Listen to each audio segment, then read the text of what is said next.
بسم الله الرحمن الرحيم والتين والزيتون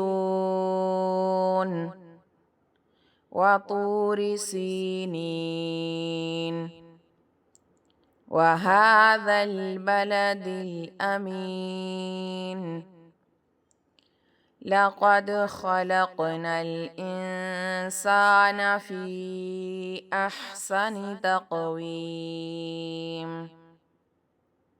ثم رددناه أسفل سافلين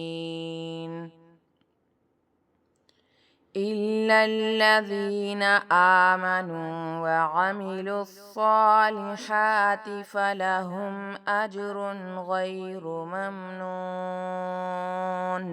فما يكذبك بعد بالدين